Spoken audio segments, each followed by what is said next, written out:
Hey there, I'm Turbo. And I'm Max. We're a part of Good Love's racing team. Hey Max, can you believe this next race is going to be off-road vehicle?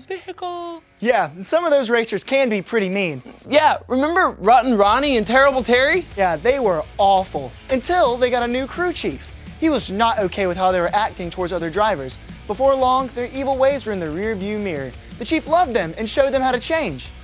What a story! Evil becoming good? It's like Brussels sprouts becoming gummy bears! You know, I can't help but think of the story of Paul when you talk about all that. What a terrible story! Let's hear it! Most of us know Paul is a really great guy in the Bible, but before he was Paul, he was a really evil guy who went by the name Saul. One day, Saul and his men were walking down the road to Damascus to throw everyone in jail who followed Jesus. I'm coming for you, Christians! You and you and you! I'm gonna get ya! God wasn't very happy with Saul's evil plan. When he got near the city, God decided to stop him right in his tracks. Hold it right there, racer! Suddenly, a very bright light from heaven flashed all around him. Oh man, what is that? Saul fell to the ground and heard a voice calling his name. He didn't know who was talking, so he asked, Who are you? It was Jesus. Jesus asked Saul while he was planning to do evil to his people. He told him to get up, go into the city, and that someone there will tell him what to do. I can't see a thing! When Saul got up from the ground and opened his eyes, he realized he couldn't see a thing. Help, I can't see a thing! So Saul's men led him into the city. Sorry, I couldn't see a thing.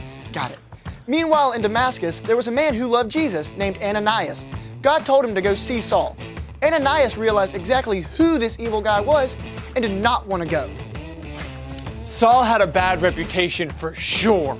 Then God told Ananias that he had really great things for Saul to do. So Ananias found Saul and told him that God had sent him. Ananias put his hands on Saul and right away he was able to see again. That's awesome! He was probably like, who turned on the lights? Saul then went out and told everyone he could about Jesus. What a loving thing to do. Let's race back through that again. Saul was cruising down the road to Damascus to throw a bunch of Christians in jail. When all of a sudden, a bright light appeared. It was Jesus. Saul fell to the ground and couldn't see. Jesus told him to go into the city and he would send someone to him. Ananias was that dude. Jesus told him to go see Saul and help him out. When Ananias found Saul, he placed his hands on him. And suddenly Saul could see again. Saul totally changed his ways, and as soon as he could, he went out and told everyone about Jesus. It sounds like Saul had done some pretty evil things in his life. But because God loved him and love isn't happy with evil, God did what it took to turn Saul's life around. Hearing from Jesus on the road that day really changed Saul forever. It sure did, and God was able to use him to do great things. Just goes to show you, when you love someone, you want the best for them, because love is not happy with evil. Well, Turbo, we've got a lot of work ahead of us if you want to win this next race. You got that right. Ready? Set, Go!